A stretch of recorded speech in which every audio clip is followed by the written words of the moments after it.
Hello to Summer 2025 Tumblers coaches. This video is to overview the weeks 4 through 6 of the lesson plan.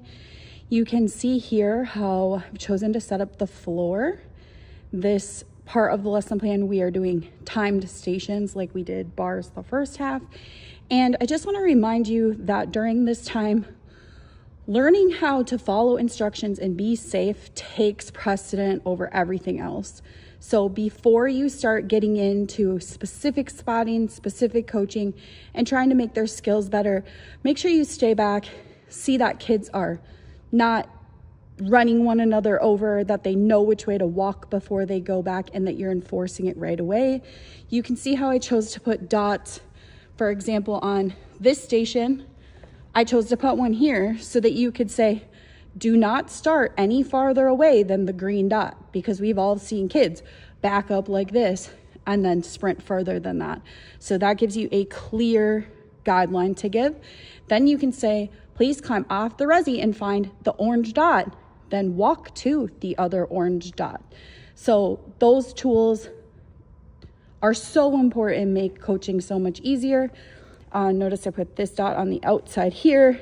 I'm putting dots next to over here so people aren't kicking each other under the chin. Dots on the outsides, so be very clear. So covering first ages 5 through 8. This is the first station here where there's a purple dot. They kneel down here, put their hands here, then kick their feet up to their handstand and count to 7. Then come back down and line up. There's a full video, I think it was a kneeling trapezoid handstands that shows some younger kids doing that. And then if a coach could show it and just be awesome at holding a handstand, showing only your legs touching the wall, and then even holding the wall, a handstand next to the wall so they can really see what they're going for, I think it would really help, because when they watch one another, they sometimes just watch them go calamity into the wall and fall off. And I don't think some of the kids understand what it's really supposed to look like. Then ages 5 through 8, here we're doing 5 donkey kicks connected. And thankfully you have that donkey kick you did in weeks 1 to 3 to reference. Make sure you're talking to them about learning how to jump to a handstand for vault on this one. Here we chose to do their cartwheel this time in between these mats and on a line. So then those kids who can do a cartwheel can be working, mastering it. And then you can move these mats further out or closer together depending upon their abilities. And if you really have a whole group of kids who just cannot attempt a cartwheel on the flat ground, you could always fold one of these up and do a puddle jumper over it instead, and a cartwheel over the mat. That makes it a little easier. And there's still mats behind me too. You could pull one out. But this is how you can explain to kids if they're going crooked. And then I also run the lesson plan. Get down and spot them. If you haven't spotted cartwheels before, you need to start trying now. Not every kid is just born knowing how to do one, but kids really can learn one. But it takes some talking through, some holding their legs up, feeling them separated, feeling them in a straddle, saying, point your toes to the sky, make your legs look like a big rainbow. So try everything you can to make them feel and understand what one looks like. And then if they still can't do it, they can't do it. But at least we gave it a shot. Then this last one is pop-up. We have a great training video of that in the playlist. And I would say, more than anything, tell the kids right away, go run and jump onto the gray board. And then from there, you can say, that's called a hurdle when you do that, when you jump off of 1 foot to 2 feet. Good job. A pop-up is when then you go from 2 feet on the springboard to 2 feet on the mat, and then explain to them what they're doing. If they overthink it too much, you get kids who stop there a lot. They don't keep going.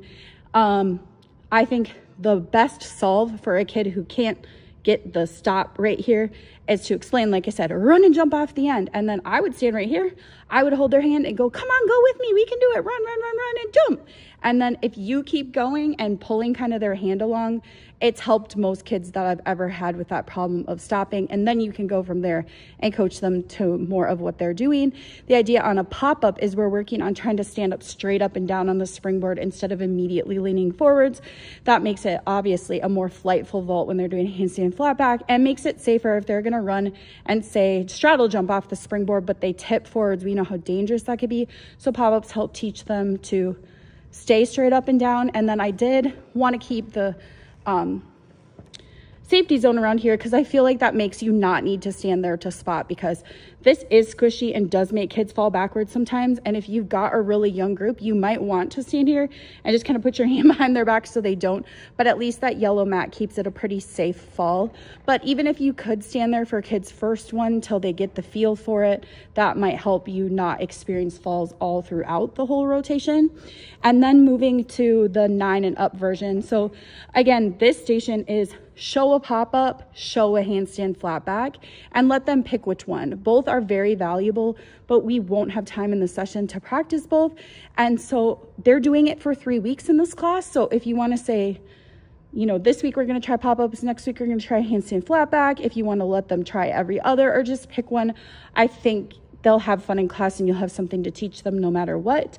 9 and up is not doing this cartwheel station.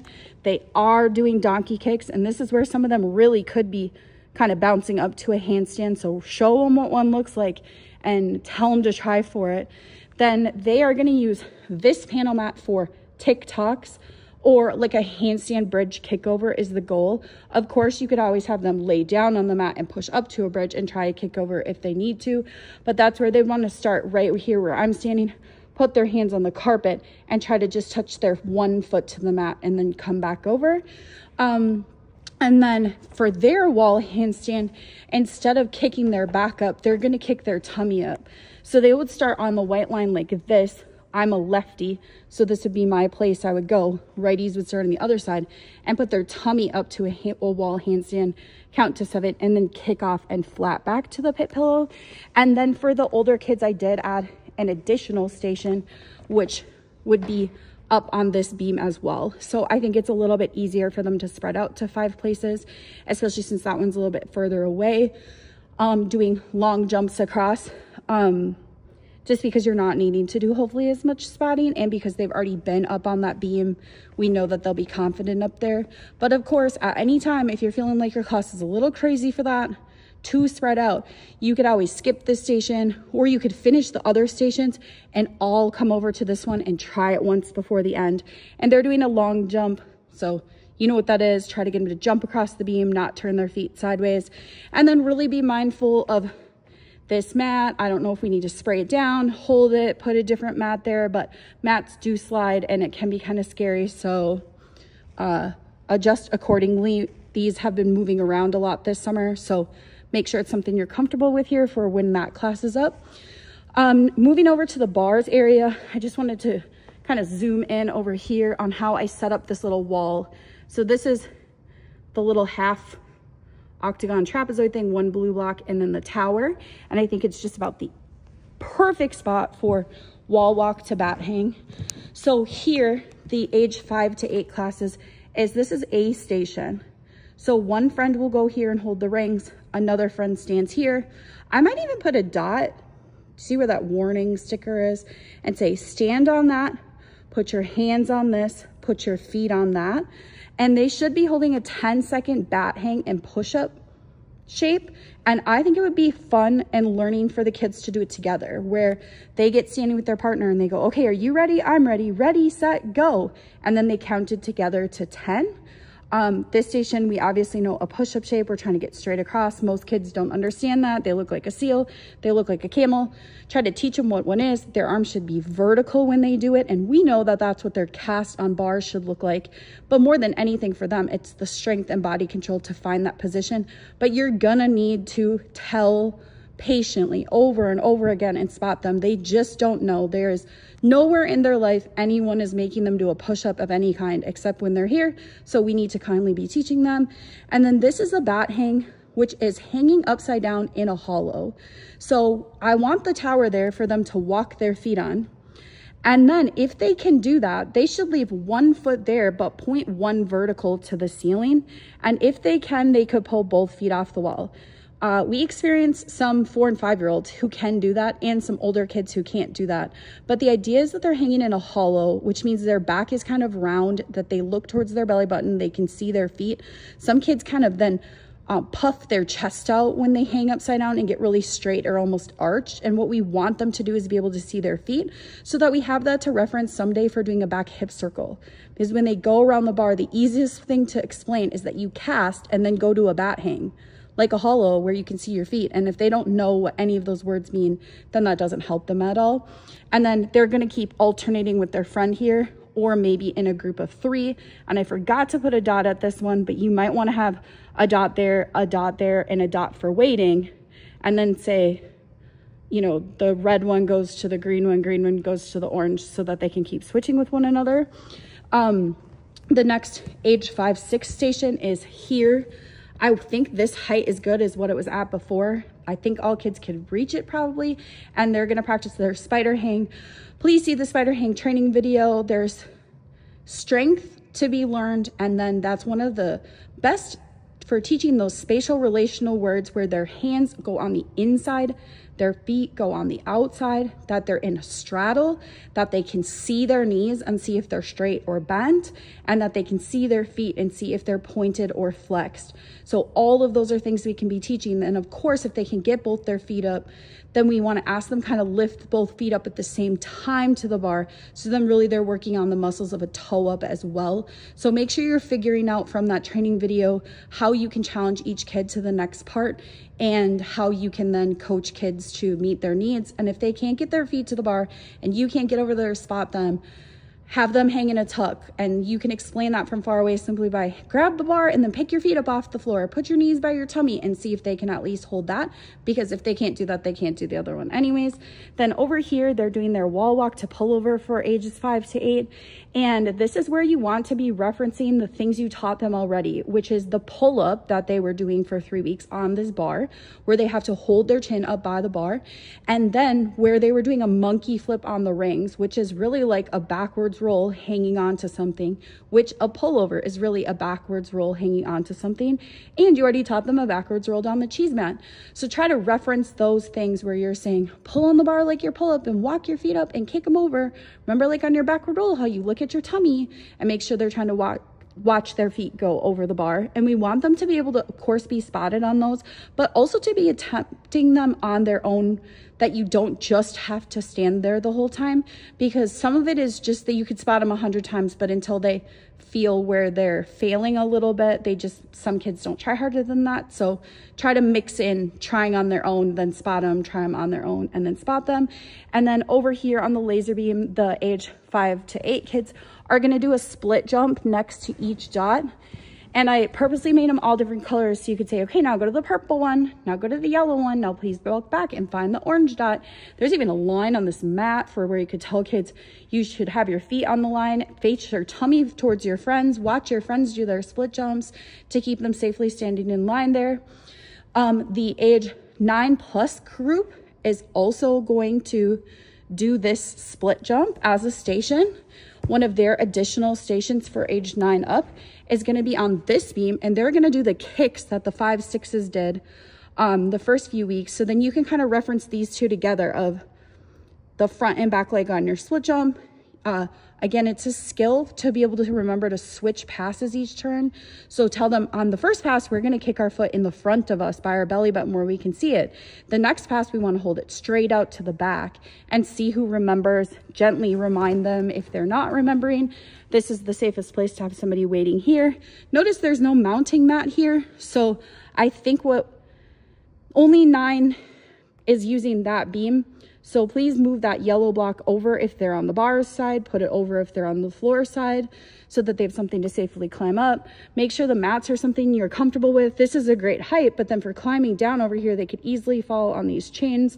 So just make sure you've told them how to safely get wherever you want them to go so that you can feel confident about it. So at least if it doesn't go perfect, at least you told them, you tried. This is the 9+ other station that the younger kids aren't using, where they're going to do a glide swing. So they should start standing on this mat and already have their hands on the bar. So don't have them jump to the bar. So they should be in either a pike or a hollow, kind of depending how tall they are. Then they're going to lift their feet and glide out and try to clamp on to this pit block and bring it back to the other one. So kind of give it to them like a challenge. Can you do it? Can you see the pit block the whole time? Can you keep the pit block from touching the floor? Can you keep your legs straight when you're holding the pit block? This tower might need only 2 blocks for some kids. It might need to move out. It might need to move in. So you'll have to kind of be engaged with them to help make it a fit, because if it's not set up right for them and it's impossible, they're not going to keep giving that effort at it anyways. Then the last station for ages 9 and up is going to be at this bar, where you're going to help them with pullover, cast, back hip circle, and then have them forward roll dismount. And that's where you get to reference the bat hang they did over there last time. So help them with your pullover. Really, if they can't make a pullover on their own, should we be spotting them on a back hip circle? I don't know. You know, some kids just feel so weak on bars and not ready to get spotted in a back hip circle, and don't force them. Like, if they're just going to work on their pullover, even a tuck hang, even holding their arms bent, I think it's a win for some kids, because bars is just so hard. But for those kids who are pretty close at their pullover and who are making it, we do want to give them that chance. And that's where I would say, do you remember last week how we casted our feet to the blue blocks? So after your pullover, that's what you want to do, is swing your feet back. And then right when your tummy comes back by the bar again, we're going to go upside down to that bat hang that you did on the rings last week. And then we'll sit up. And I would even spot the first one without having them cast, and just kind of flip them up to a bat hang and then flip them up to sitting up. And I'd say when you're spotting that, the most important part is kind of just pushing their shorts onto the bar. So you want kind of one hand on their thigh right under their shorts, and your other hand on their lower back right above their shorts. And then all you really have to do is, as they start to go upside down, is just keep pushing them towards the bar. Because if they throw their head and get too far away from the bar, it's really hard to lift them back on it. But if you're kind of pressing their hips onto the bar the whole time, that's what makes it easy. And then when they cast, you kind of want to push their hips right onto the bar and help them go around. And just keep trying to teach about it. There is so much rhythm to bars, but when kids aren't getting it, they aren't getting it. And there are things to learn about it. So teach them on their cast how their body's supposed to be straight, not arched. And then teach them in their back hip circle how it's supposed to be hollow, not straight and not arched. And it's, kids learn, they can understand. Just give them things to reference that they already do understand, like the other stations that they've already learned. And you'll be shocked how much more quickly they'll understand. I think some people think that stuff is just too complicated for kids to learn, but we don't know if we don't try. I think that's all of them. Thanks so much. Bye.